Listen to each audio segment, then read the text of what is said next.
महिला सफाई कर्मचारी देरी से आती हैं तो उन पर सुपरवाइजर भड़कता है और जब वो ये कहती हैं कि हमें पीरियड्स हुए हैं और हमें इस वजह से दिक्कत हो गई तो वो और भड़क जाता है और कहता है कि इसका सबूत दो, जिसके बाद ये बहुत ही ज्यादा शर्मनाक घटना होती है और कहा गया, आरोप लगाए पीड़ित महिला सफाई कर्मचारियों ने कि उनकी जो है चेकिंग की गई और ये देखा गया उनके जो पैड से उसकी फोटो तक ली गई सबूत दिखाने के लिए। उसको तो वहाँ जूते लगने चाहिए थे जिसने कहा था। जूते से इस्तेमाल करते ना फिर आगे नहीं बोलता हूँ, वो मुंह पे जूते झाड़ू लगाते उसके।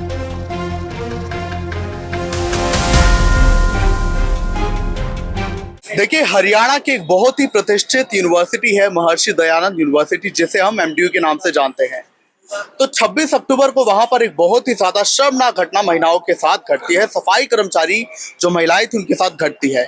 दरअसल 26 अक्टूबर को जब हरियाणा के जो नए राज्यपाल हैं असीम कुमार घोष वो यूनिवर्सिटी के दौरे पर थे, तो इस दौरान कुछ महिला सफाई कर्मचारी देरी से आती हैं तो उन पर सुपरवाइजर भड़कता है और जब वो ये कहती हैं कि हमें पीरियड्स हुए हैं और हमें इस वजह से दिक्कत हो गई तो वो और भड़क जाता है और कहता है कि इसका सबूत दो, जिसके बाद ये बहुत ही ज्यादा शर्मनाक घटना होती है और कहा गया, आरोप लगाए पीड़ित महिला सफाई कर्मचारियों ने कि उनकी जो है चेकिंग की गई और ये देखा गया उनके जो पैड से उसकी फोटो तक ली गई सबूत दिखाने के लिए, जिसके बाद हंगामा हो जाता है।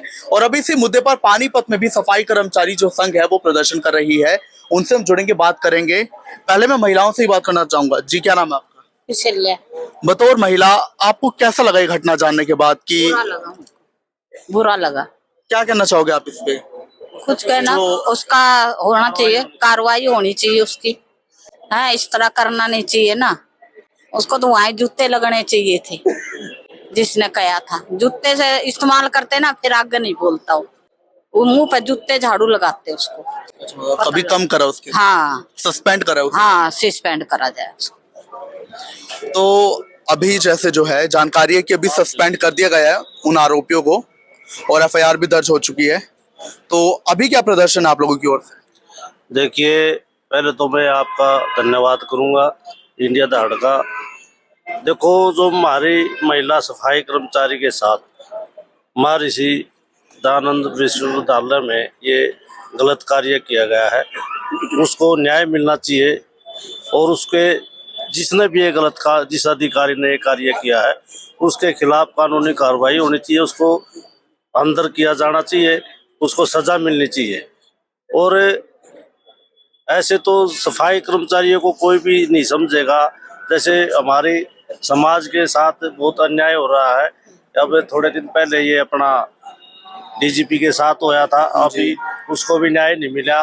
और दूसरा ये अपना आज कल ये जो महिला के साथ होया बहुत अन्याय हुआ है। हम इसको निंदा करते हैं और हरियाणा सरकार से मांग करते हैं कि भी इसको न्याय मिलना चाहिए और सभी के साथ ये नहीं होना चाहिए। जी, आज पानीपत जिला मुख्यालय पर जो एमडीयू यूनिवर्सिटी में बहुत निंदनीय घटना घटी है, बहुत शर्मनाक घटना घटी है और उस हरामखोर सुपरवाइजर को तो वैसे फांसी लेके मर जाना चाहिए। जिस माँ की कोख से वो पैदा हुआ उसको लजाने का उसने काम किया। एक महिलाओं को उसने ये सबूत मांगने का काम किया कि उनके पीरियड्स हुए हैं नहीं हुए हैं। तो वहां पर राज्यपाल साहब का दौरा था, महामहिम साहब का दौरा था, उसके दौरान ये घटना घटी। आज पूरे हरियाणा में नगर निगम नगर पालिका कर्मचारी संघ के बैनर के नीचे हर जिला स्तर पर ये विरोध प्रदर्शन हो रहा है और ये मांग की जा रही है कि सस्पेंड से काम नहीं चलेगा, फास्ट ट्रैक कोर्ट में उसका केस चलाया जाए और गंभीर धाराओं के साथ उस पर मुकदमा दर्ज करके सस्पेंड करना कोई बड़ी बात नहीं है। 6 महीने बाद वो बहाल भी हो सकता है। बहाल होने के बाद फिर वो उसी गंदी मानसिकता के साथ फिर मैदान में उतरेगा और महिलाओं को तंग करने का काम करेगा। उसको तो निलंबित ना करके टर्मिनेट करके उसको जो है ना गंभीर धाराओं के साथ उस पर मुकदमा दर्ज करके फास्ट ट्रैक कोर्ट में और महिलाओं को संरक्षण दिया जाए। वो घबराई हुई है कि कहीं हमारी नौकरी ना चली जाए, कच्ची कर्मचारी हैं। तो हमारी ये मांग है कि दोषी के खिलाफ सख्त से सख्त कार्रवाई और रजिस्ट्रार के खिलाफ भी कार्रवाई होनी चाहिए, क्योंकि रजिस्ट्रार अगर मौके पे उस बात का समाधान करता तो आज ये पूरे हरियाणा में जो विरोध प्रदर्शन हो रहा है तो वो नहीं होता। इसका सीधा सीधा सा जिम्मेदारी एमडीयू के रजिस्ट्रार की है, क्योंकि उसने महिलाओं की नहीं सुनी, और महिलाओं की सुन लेता तो इतना बड़ा बवाल नहीं होता। तो एक छुट्टी की भी मांग होती रही कि जब महिलाएं मासिक धर्म उनका चल रहा होता है तो उस दौरान छुट्टी मिले, उसके पक्ष में भी कुछ बात रखी जाएगी आपकी ओर से? ये तो एक नैतिक जिम्मेदारी बनती है। एक आम आदमी आराम से बैठ के सोच विचार करेगा कि एक महिला को जो दिक्कत होती है, परेशानी होती है, और परेशानी के दौरान अगर उसको छुट्टी देनी है वो तो बिल्कुल देनी चाहिए।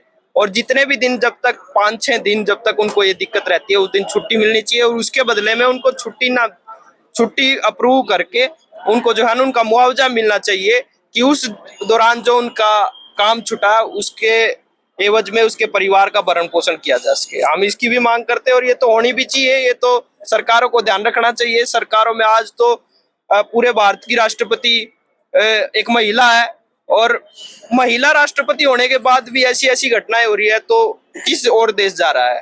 तो ये संविधान का उल्लंघन है, धज्जियां उड़ाई जा रही है, सरकारें इस पे ध्यान नहीं दे रही है, और गृह युद्ध जैसा इस देश में माहौल छिड़ा हुआ है। समझना चाहिए सरकारों को। अगर ये समय पर नहीं समझी तो उसके बाद जैसे नेपाल में हुआ, अन्य देशों में हुआ, ऐसा ना हो, इसके बारे में सरकारों को ध्यान देना चाहिए। आज राष्ट्रपति को ये ज्ञापन सौंपा जाएगा माननीय जिला उपायुक्त माध्यम से, और ये सारे जो लोग हैं ये विरोध प्रदर्शन में शामिल हुए। तो देखिए, ये जो पीरियड्स का मुद्दा है, कामकाजी महिलाओं से जुड़ा बहुत ही अहम मुद्दा है। छुट्टी की मांग होती रही कि जब भी उनका पीरियड्स चल रहे होते हैं तो उस दौरान छुट्टी रहे, लेकिन अभी ये जो शर्मनाक घटना देखने को मिली जहां सबूत मांगे गए, तो ऐसे में इनका गुस्सा भड़कना भी लाजमी है। महिलाओं में भी काफी रोष है, फिर चाहे वो सफाई कर्मचारी हो या फिर अन्य वर्ग की महिलाएं क्यों ना हो। खैर, आप इस पूरे प्रकरण पर क्या कहेंगे, हमें जरूर बताएं।